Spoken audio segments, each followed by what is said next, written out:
지난 추수감사주일 예배 때 여러분들과 나눈 말씀 중에 많은 분들이 공감하신 내용이 있습니다. 3주 전인데 무슨 설교인지 여러분 기억나십니까? 이렇게 묻는 게 민망하죠. 제목은 날 구원하신 주 감사였습니다. 다름이 아니라 누가복음 17장에 예수님을 찾아온 10명의 나병 환자를 중심으로서 하나님의 말씀을 나누어 드렸습니다. 손양훈 목사님에 대한 그런 영상도 함께 보았었죠. 감사하지 않은 9명의 나병 환자, 그리고 예수님께 돌아와 구원까지 얻은 사마리아인.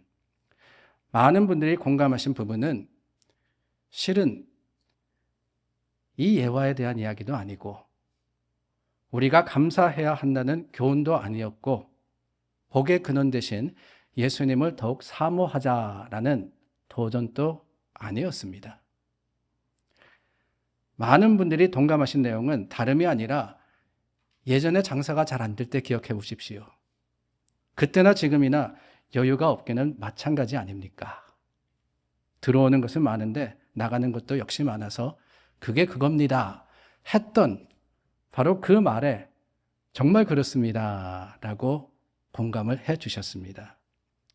그러고 보면은 수입이 많다고 넉넉하고 적다 그래서 무조건 부족한 것만은 아닌 것 같습니다. 부자라고 아무 생각 없이 막 쓸 수 있는 게 아니에요.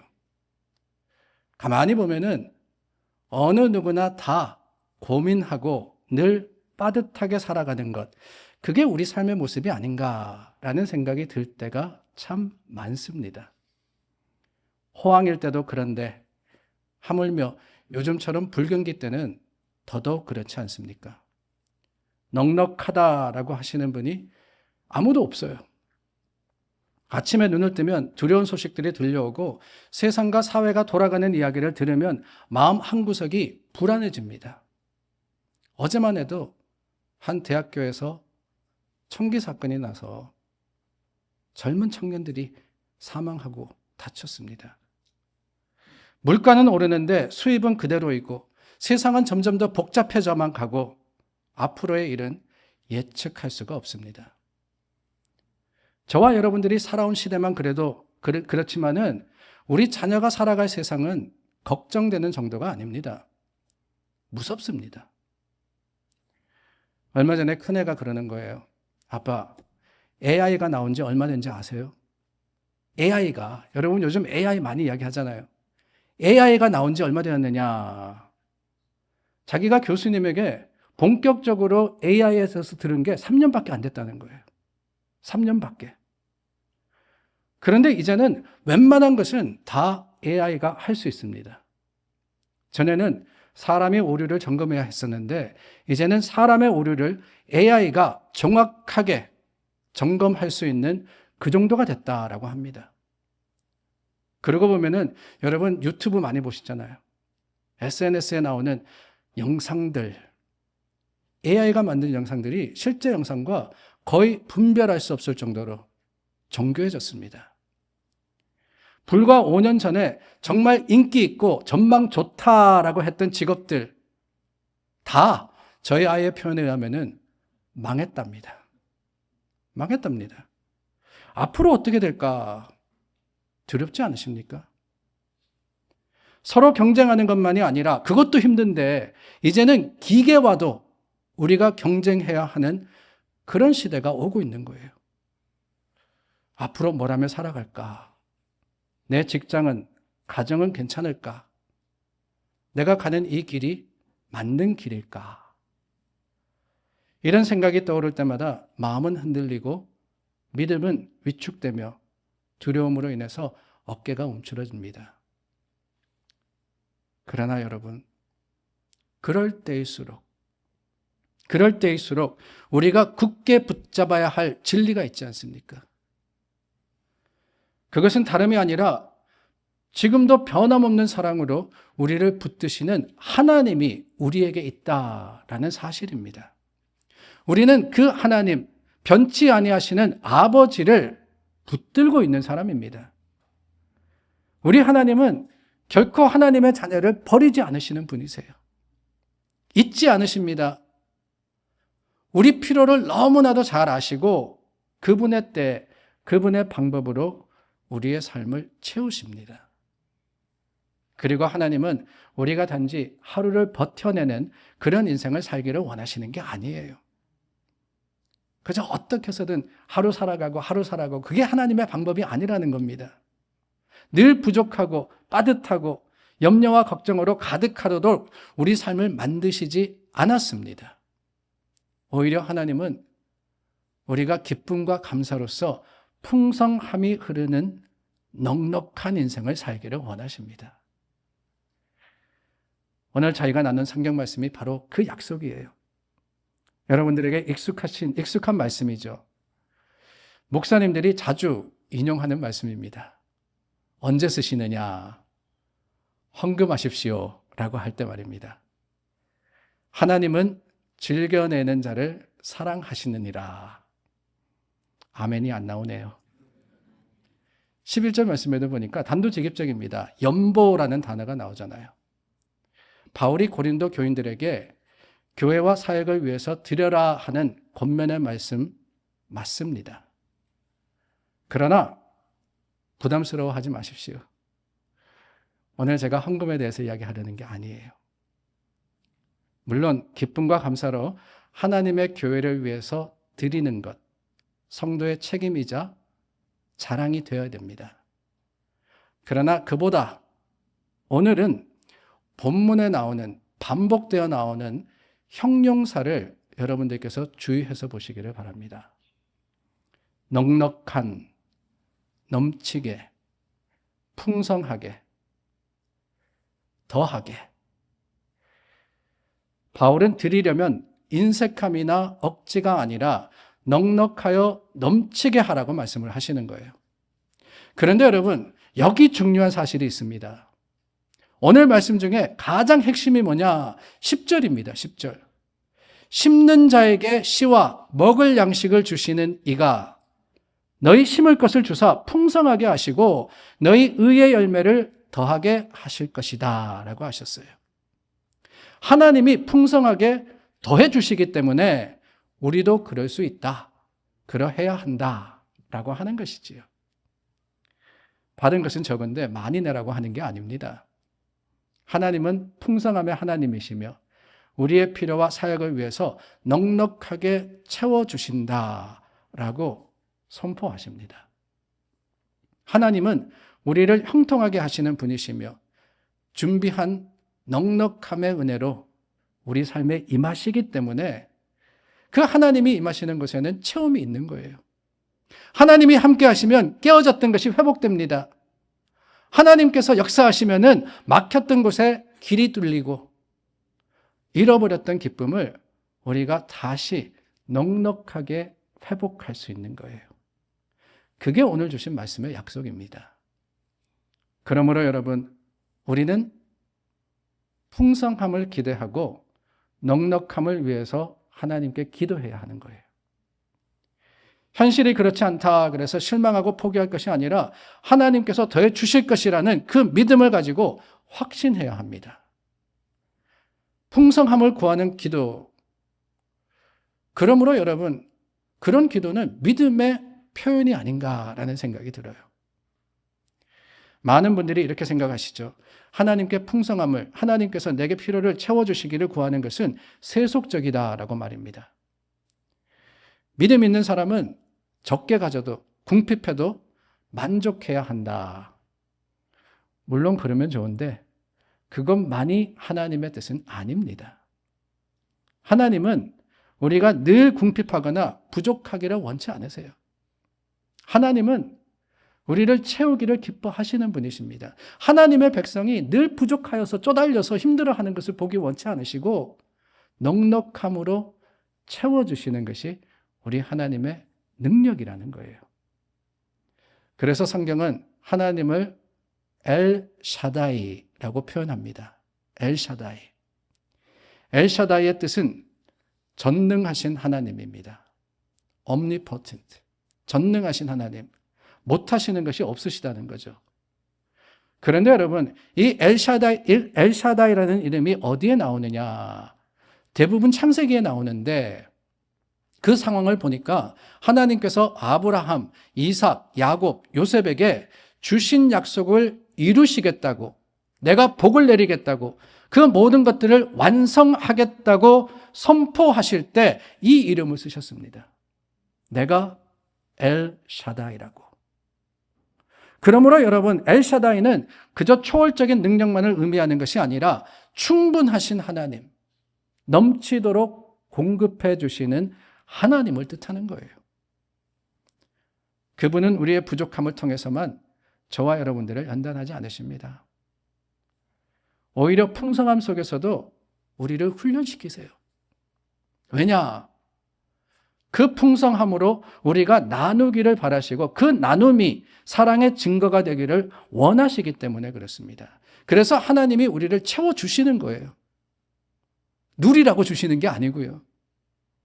그것으로 하나님의 사역을 감당할 수 있도록 잘 살게 해달라라고 하는 것, 그게 다가 아니라 하나님께서 나를 통해서 하나님의 사랑을 넘치도록 선포할 수 있는, 증거할 수 있는 사람이 될 수 있도록 하는 바로 그 간구야말로 믿음의 기도가 아니겠습니까?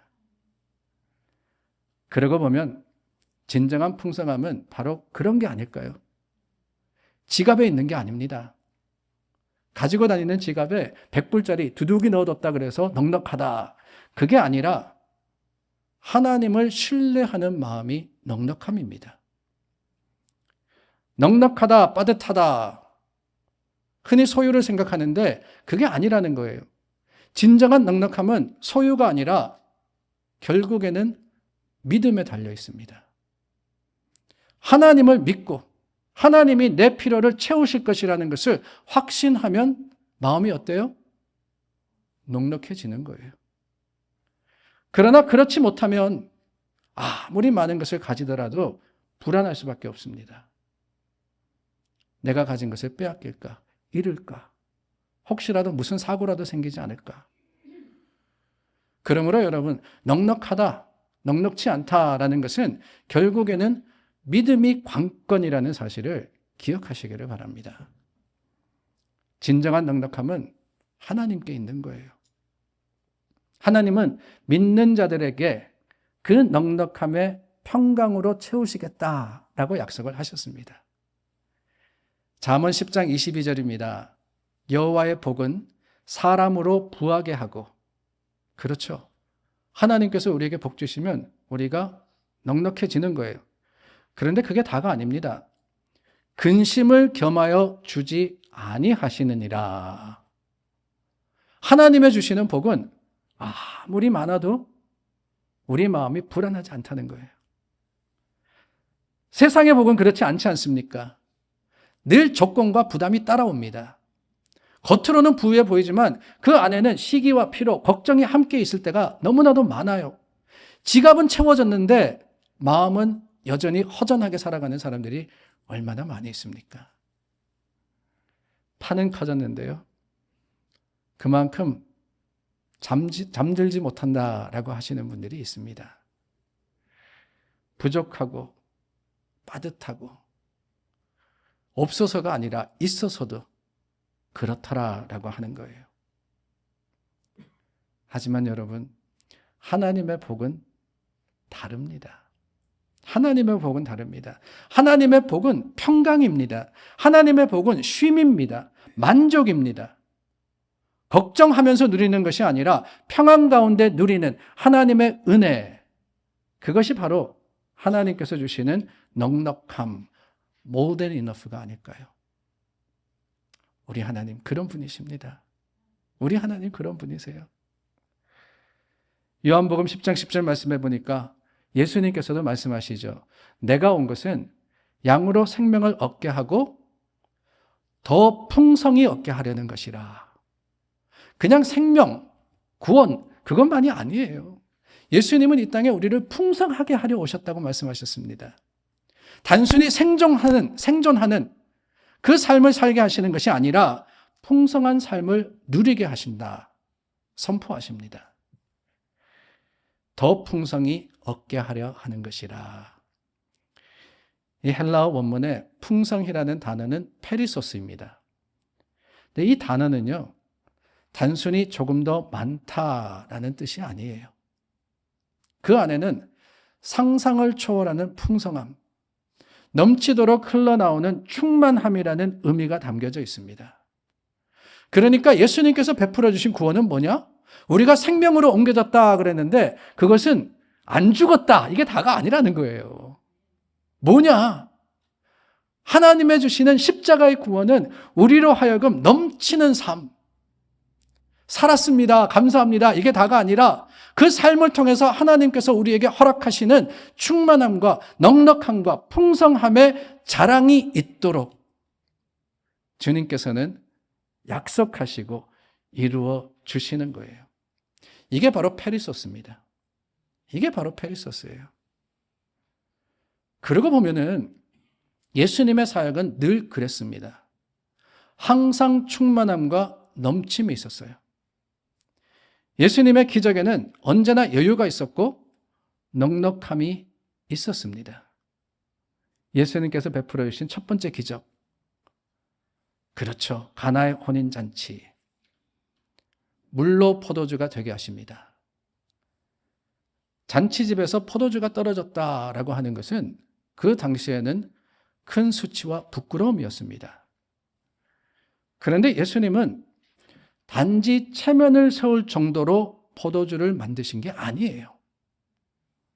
엠티된, 비워진 포도주 병만 채우신 것이 아니지 않습니까? 말씀해 보니까 큰 돌로 된 항아리 6개를 가지고 오라라고 하십니다. 그것을 물로 가득 채우라고 하셨어요. 항아리. 이 항아리는요, 요즘으로 표현하면은 큰 드럼통입니다. 이만한 드럼통.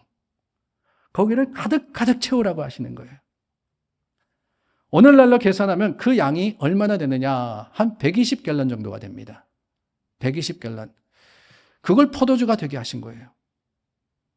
120갤런이 얼마나 되나 아마 감이 안 오실 것 같은데, 저희 교회 어린아이들까지 100여 명이 한 주에 마시는 물의 양이 얼마냐? 생수 있지 않습니까? 저 생수를 얼마나 마시느냐? 5갤런을 마셔요. 한 주에 한 통. 5갤런으로 100명이 마시는 거예요. 그렇다면 1200갤런이면 2400명이 마실 수 있는 양입니다. 물일 때. 하물며 여러분, 포도주라 그랬어요. 엄청난 양일 뿐더러 어떤 포도주냐? 지금까지 나온 것 중에 가장 좋은 포도주를 예수님께서 물로 변하게 하신 겁니다. 그 자리에서 다 마셨을까요? 그랬더라면 아마 난장판 됐을 겁니다. 남았을 거예요. 잔치에 필요한 만큼 쓰고도 그 다음날, 아니 며칠을 마셔도 모자라지 않을 만큼 넉넉하게 예수님은 기적을 베풀어 주신 겁니다. 이게 하늘의 계산 방법이자 예수님의 방식이었습니다. 오병이어도 그렇지 않습니까? 어린 소년의 도시락, 보리떡 5개와 물고기 2마리, 사람의 눈으로 보면은 보잘것없는 것이었습니다. 그러나 예수님이 그 작은 것을 드시고 감사의 기도를 드리신 후에 나누셨을 때 성인 남자 5,000명이 먹고 남은 조각이 12바구니에 가득 찼다라고 했어요. 남은 조각이 가득 찼다. 12바구니. 아니, 예수님께서 계산을 잘못하셔서 남으셨을까요? 아니죠. 예수님의 사역은 그렇다는 걸 보여주시는 거예요. 항상 남음이 있었습니다. 그 남음은 그저 숫자적인 여분이 아니라 감사의 결과였고 은혜의 증거였습니다. 하나님께 드린 작은 것을 통해서 하늘의 손길이 어떤 풍성함을 만들어 가는지를 예수님께서 그 사역과 말씀을 통해서 증거하신 것이라는 거예요. 우리가 살아가는 세상은 그렇지 않죠. 늘 부족함의 논리로 운영이 됩니다. 우리가 부족하기 때문에, 뭔가 결핍되었기 때문에 우리는 더 벌어야 되고 더 가져야 되고 남보다 앞서야지만 마음이 놓이는 그런 시대를 살아가고 있습니다. 없기 때문에 있기를 원하는 것이 삶의 동력이 되더라는 거예요. 그러나 여러분, 예수님은 완전히 다른 논리를 보여주십니다. 주님께 맡겨진 삶은 하나님께서 필요한 모든 것들을 더해 주실 뿐만 아니라 세상의 방식이 아닌 내면의 넉넉함으로써 하나님의 주시는 만족으로서 채워주신다라고 하는 거예요. 더 많이 적게 하나님께는 상관이 없어요. 오히려 하나님은 우리 마음의 믿음과 그 소망을 통해서 만족하게 하시고 하나님 안에서 감사하게 그리고 나눌 수 있게 하시는 겁니다. 아무리 많은 것을 가지고 살아도 마음에 텅 빈 그 한 부분이 있다면 넉넉한 삶이 아니지 않습니까? 그러나 예수님이 우리 가운데 계시면 그분이 주시는 평안과 사랑과 은혜가 충만하게 샘솟는다면 그걸 우리가 뭐라고 부르겠어요? 넉넉하다고 부르는 거 아니겠어요? 그게 페리소스 아니겠습니까? 그렇다면 여러분, 오늘 우리가 현실 속에서 그런 삶을 어떻게 살 수 있느냐? 간단하게 몇 가지를 살펴보려고 합니다. 첫 번째는 예수님을 삶의 중심에 두어야 되는 거예요. 풍성함은 그렇습니다. 관계에서 시작되는 겁니다. 예수님과의 인격적인 교제가 우리 가운데 만족함으로 흘러 넘치게 하는 거예요. 주님께서 우리 가운데 계시면 하나님은 약속된 그 모든 것들을 완벽하게 이루어 주시는 겁니다. 또한 여러분, 감사의 눈으로 일상을 바라보시기를 바랍니다. 삶의 부족함을 세기보다는 이미 주신 은혜를 새하려 보십시오. 하나님께서 내게 주신 것, 아무리 작은 것이라 할지라도 그 감사가 쌓이고 쌓이면은 마음이 넓어지는 거예요. 그리고 그 넓어진 마음에 하나님의 새로운 복이 들어오게 되어 있습니다. 그럼으로써 풍성해지는 거 아니겠어요? 그리고 나눔의 습관을 실천해 보십시오. 풍성한 사람은 흘려보냅니다. 풍성함은 결코 멈추어 있는 게 아니에요. 하나님께서 우리에게 주시는 복은 그 자체로 흘러가도록 설계되어 있습니다. 내가 받은 것을 그대로 움켜쥐면은 사라질 수밖에 없어요. 그러나 어느 순간 손을 펴서 내게 주신 것을 나누면은 하나님께서 어떻게 하시겠어요? 빈 채로 두시느냐? 아니에요. 나는 그것을 채워주시되 더 많은 것으로서 풍성하게 주시는 겁니다. 그러므로 여러분, 풍성한 그러는데 우리가 그 풍성함을 생각할 때 절대로 소유가 아님을 기억하시고 오히려 나눔의 사명임을 다시 한번 마음에 새기시기를 원합니다.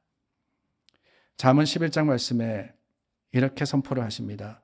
흩어 구제하여도 더욱 부하게 되는 일이 있나니 과도히 아껴도 가난하게 될 뿐이니라. 구제를 좋아하는 자는 풍족하여질 것이요 남을 윤택하게 하는 자는 자기도 윤택하여지리라. 아주 재미있는 말씀이죠. 흩어 구제하여도 내게 있는 것을 나누어도 더욱 부해진다라고 했습니다. 그런데 그 반면에 과도히 아껴도 내가 아낀다 그러지만은 오히려 가난해지기도 한다라고 하는 거예요. 얼마나 역설적입니까?